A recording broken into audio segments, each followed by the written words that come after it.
Python Python एक programming language है। तुम सोचोगे कि ये कौन सी बड़ी बात बता रहे हो, इसमें तो हम जानते हैं। अब फीचर की बात है। फीचर फीचर की हम बात जब करेंगे तो पाइथन की हम विशेषताओं के बारे में बात कर रहे हैं, ठीक है ना। जिसके यहाँ अभी शोर हो रहा है वो अपना माइक बंद कर ले। जिसके यहाँ अभी शोर हो रहा है वो अपना माइक बंद कर ले। तो पाइथन एक प्रोग्रामिंग लैंग्वेज है। अच्छे से दिमाग में गौर करो तभी ये सारी सारी चीजें समझ में आएंगी। क्योंकि हमने अभी सी लैंग्वेज के बारे में पढ़ा है तो दिमाग में अभी सी लैंग्वेज की लगन नहीं छूटी है। हर बात में सी से तुलना करने की आदत पड़ी है कि नहीं है, बताओ। हम्म। तो इस आदत को छोड़ने के लिए बार बार इस पाइथन पाइथन के बारे में सोचना होगा। क्योंकि अगर तुम सी से तुलना करोगे ना तो बहुत सारी चीज कंफ्यूजन में आ जाएंगी। कहने का मतलब ये है कि एक हिसाब से हम एक ही चीज को देखें तो अच्छा है। तो पाइथन एक प्रोग्रामिंग लैंग्वेज है। ऐसा सोचो कि हमने आज तक प्रोग्रामिंग लैंग्वेज पढ़ा नहीं है तो तुम अच्छे से सीख पाओगे, है ना। जब हम गाड़ी कभी चलाए नहीं होते ना, पहली बार गाड़ी चलाते हैं तो हम बहुत अच्छी गाड़ी चलाने में मजा आता है। लेकिन जब हम गाड़ी चला चुके होते हैं तो हमें एक दो साल बाद मजा किरकिरा हो जाता है। तो इस कारण से ऐसा सोचो कि प्रोग्रामिंग लैंग्वेज हमसे नहीं आती है।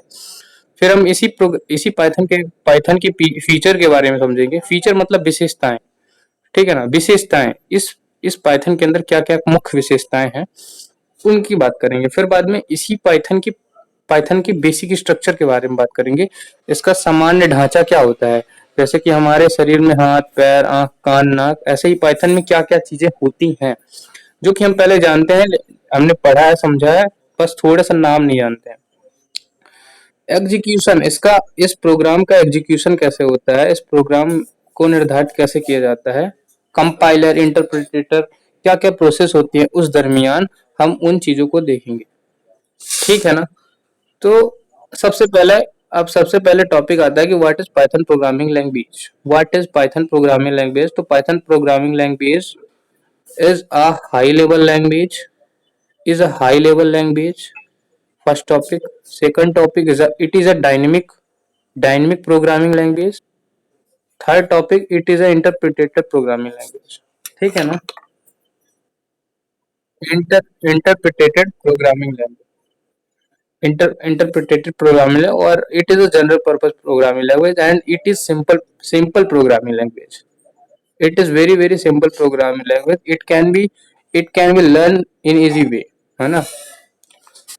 तो ये पांच चीजें हैं जो डेफिनेशन बताती है। Python is a high level programming language and dynamic programming language, interpreted programming language, simple language, ठीक है। तो अब सबसे पहले आता है कि हाई लेवल लैंग्वेज इसे क्यों कहा जाता है। तो हाई लेवल लैंग्वेज हम इसे इसलिए कहते हैं क्योंकि ये समझने योग्य है। अगर कोई तुमसे बोलता है लो लेवल लैंग्वेज क्या है, तो लो लेवल लैंग्वेज हम उन लैंग्वेज को कहते हैं जो मानव अच्छे तरीके से समझ नहीं पाता। उन लैंग्वेजों को हम लो लैंग्वेज कहते हैं, जैसे कि machine language. We can called machine language, जिसे ह्यूमन रीड नहीं कर पाते हैं अच्छे तरीके से, है ना, समझ नहीं पाते हैं क्योंकि वो बिट में होते हैं। बिट्स किस में होते हैं, वो बिट्स में होते हैं, बाइट में होते हैं, ठीक है ना। तो ऐसी लैंग्वेज जो मानव द्वारा अच्छे से दिमाग लगा के सुनना तब समझ में आएगा, वरना समझ में नहीं आएगा और पाइथन पाइथन को समझ नहीं पाओगे, ठीक है ना। तो ये जो कंसेप्ट है ये तुम पहली बार समझे और मैंने भी ये पहली बार ही समझा कि what is high level language and what is low level language, what is middle level language. तो Python is high level language. तुमने तुमने जैसा बार बार सोचा सुना है कि पाइथन बहुत ही सिंपल लैंग्वेज है और बहुत ही सरल लैंग्वेज है। वो क्यों है, वो इसीलिए है क्योंकि ये हाई लेवल लैंग्वेज है। हाई लेवल लैंग्वेज मतलब ये है कि ह्यूमन अच्छे से समझ सकते हैं। ह्यूमन अच्छे से समझ सकते हैं, हम जैसे नॉर्मल इंसान अच्छे से समझ सकते हैं। लेकिन क्या सी लैंग्वेज हाई लेवल लैंग्वेज है? गलत। सी लैंग्वेज हाई लेवल लैंग्वेज नहीं है, वो है मिडिल लेवल। कौन सी लेवल लैंग्वेज है? Middle level language. अगर तुम सी लेवल की तुलना पाइथन से करोगे तो तुम देख पाओगे कि पाइथन एक नॉर्मल इंसान भी समझ सकता है। कोड उसमें बहुत ही सिंपल होता है। ए प्लस बी ए की वैल्यू 5 प्लस 9 इंटर करा दिए और सी में तुमने प्रिंट लिख दिया और नीचे तुमने लिख दिया प्रिंट लिख दिए और बाद में इस तरीके से कर दिए। तुम्हें सेमी कॉलम लगाने की आवश्यकता नहीं है। अगर तुम चाहो तो लगा सकते हो, अगर नहीं लगाना तो नहीं लगाओ। तो हम देख पा रहे हैं कि अगर तुम्हें एक बार समझ में नहीं आया कि प्रोग्राम इसमें कैसा होता है तो मैं समझा देता हूँ। तुम्हें ए की वैल्यू डिसाइड करनी है 5, बी की वैल्यू डिसाइड करनी है 4, और तुम्हें C equal to A plus B लिख दे रहा है। C equal to A plus B लिख देना और इस तरीके से प्रिंट सी लिख देना है, बस। अब तुम्हारा ये प्रोग्राम पूरा सॉल्व है। तो ये बताओ, तुम्हारा कोई गांव का लड़का इतना नहीं बता सकता कि ये प्रोग्राम क्या कहना चाहता है? हाँ, हाँ, नहीं बता पाएगा कोई भी। बता पाएगा।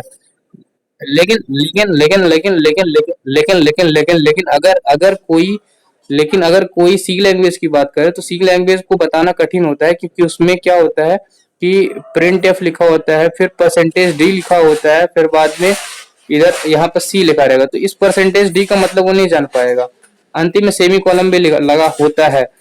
ठीक है ना? ऐसी बहुत सारी चीजें, छोटी छोटी चीजें जो सी लैंग्वेज में हम नहीं समझ पाते हैं, नॉर्मल इंसान नहीं समझ पाएगा। लेकिन पाइथन में ऐसा नहीं है, पाइथन में आसानी से समझा जा सकता है और बहुत ही सिंपल लैंग्वेज अगेंस्ट सी से है, अगर हम सी की तुलना करते हैं तो अब हाई लेवल लैंग्वेज समझ पा रहे होगे, मैं आशा करता हूँ। हाई लेवल वो लैंग्वेज है जो ह्यूमन समझ पाते हैं आसानी से।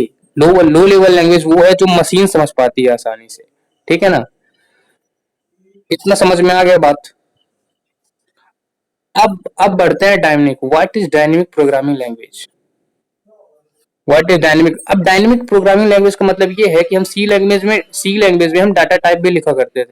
सी लैंग्वेज में, सी प्लस प्लस में और जावा में हम क्या लिखते हैं? डाटा टाइप लिखते हैं। जब हम वेरिएबल डिक्लेयर करते हैं, जब वेरिएबल डिक्लेयर करते हैं तो इंट ए बी वेरिएबल में लिखते हैं कि नहीं लिखते ये इंट? हम्म लेकिन हम पाइथन में ऐसा कुछ नहीं लिखते हैं। पाइथन में क्यों नहीं लिखते हैं? क्योंकि जो हमारा इंटरप्रिटेटर है वो अपने से समझ पाता है, वो अपने से समझ लाता है कि ये कैसी वैल्यू है। अगर तुम उसके अंदर 5 रखे हो तो इंटरप्रिटेटर यहाँ आएगा और जान जाएगा कि हमारा मुखिया इंटीजर वैल्यू डाला है। अगर तुमने यहाँ पास 5.9 डाल दिया तो जान जाएगा कि हमारा मुखिया ने फ्लोट वैल्यू डाला है। तो इसमें हमें ऐसी कोई दिक्कत नहीं दिखनी पड़ती है, ये अपने से समझ जाता है इंटरप्रिटेटर कि हमारा मुखिया कहना क्या चाहता है। ठीक है ना? तो डायनेमिक यही चीज बताता है। डायनेमिक का मतलब, डायनेमिक और स्टैटिक ये दो है। डायनेमिक का अपोजिट होता है स्टैटिक। स्टैटिक वेरिएबल पढ़ा है ना, डायनेमिक वेरिएबल पढ़ा है ना, ग्लोबल वेरिएबल पढ़ा है ना? हाँ। स्टैटिक वेरिएबल मतलब ये है कि जो चीज बदले ना, बिल्कुल ज्यों की त्यों है। मतलब अगर 5 है तो 5 है, ऐसा कुछ नहीं। लेकिन ये स्टैटिक है, मतलब जो बिल्कुल रुक गई है। लेकिन डायनेमिक ऐसा नहीं है। डायनेमिक मतलब ये है कि अपने अनुसार समझा जा सकता है। हम फिजिक्स में नहीं जाते हैं, हम समझें बस इतना कि डायनेमिक में हमें कुछ डिक्लेयर नहीं करना पड़ता। इस कारण से हम इसे डायनेमिक प्रोग्रामिंग लैंग्वेज कहते हैं। समझ पा रहे हो? हम्म मतलब ये है, डायनेमिक प्रोग्रामिंग लैंग्वेज का मतलब ये है कि हमें यहाँ पास डिक्लेयर नहीं करना पड़ता। सी लैंग्वेज में हमें डिक्लेयर करना पड़ता है कि कैसा वेरिएबल है, इसके अंदर कैसी वैल्यू है। लेकिन हमें पाइथन में कुछ भी इंट पिंट नहीं लिखना पड़ता है। हमें डायरेक्ट डायरेक्ट हम ए बी लिख देंगे, काम चल जाएगा और इसके अंदर जो भी वैल्यू होगी। अच्छा, अगर हमने जैसे, मैं यहाँ पास तुलना करके सी लैंग्वेज का और सी लैंग्वेज में अगर हम कोड लिखेंगे तो कैसे लिखेंगे? इंट लिखेंगे, ए लिखेंगे, एज इक्वल टू 5 लिखेंगे, फिर इंट लिखेंगे, फिर एज इक्वल टू 6 लिखेंगे। ठीक है ना? ये इंट लिख रहे हैं कि नहीं लिख रहे? डाटा टाइप लिख रहे हैं कि नहीं लिख रहे हैं? लेकिन अगर हम यहीं पे लेकिन यहीं पे अगर पाइथन की बात करते हैं तो हमें इंट नहीं लिखना पड़ेगा। इंट हमें नहीं लिखना पड़ेगा। ठीक है ना? तो जब सी लैंग्वेज की बात करते हैं तो कंपाइलर जब यहाँ पास आएगा तो ये सब देखेगा, पहले देखेगा ये। अगर तुम डाटा टाइप नहीं लिखोगे तो फिर वो समझ नहीं पाएगा कि इसके अंदर वैल्यू कैसी है। लेकिन हमारे पाइथन में जैसे ही ये 5 देखेगा तो वो बुद्धिमान इंसान समझ जाएगा, बुद्धिमान इंटरप्रिटेटर, की हमारा मालिक ने कैसी वैल्यू डाला। ये इंटीजर वैल्यू है, हम देख पा रहे हैं।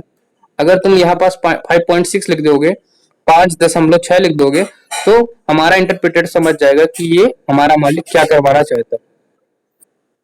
समझ पाए बात को? हम्म डायनेमिक का मतलब यही होता है।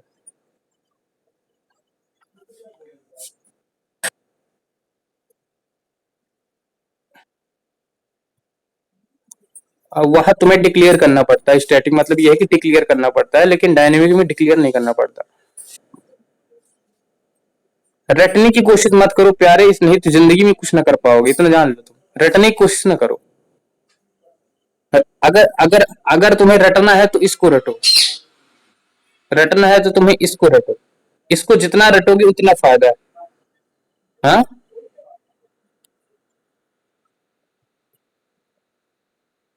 अरे तुम मत समझो, बस जितना सुन लिए उतना ही समझो और स्मरण करो। अगर याद हो जाता है तो ठीक है, नहीं तो मत करो, कोशिश भी मत करो। अगर याद हो जाता है तो याद रखो, अगर नहीं याद होता तो वो गोली मारो। जरूरत नहीं है जबरदस्ती करने की इस दिमाग से। दिमाग के साथ छेड़छाड़ मत करना कभी भी, ठीक है ना। दिमाग में अगर जा रहा है तो जाने दो, अगर नहीं जा रहा है तो मत जाने दो। बात समझ पा रहे हो?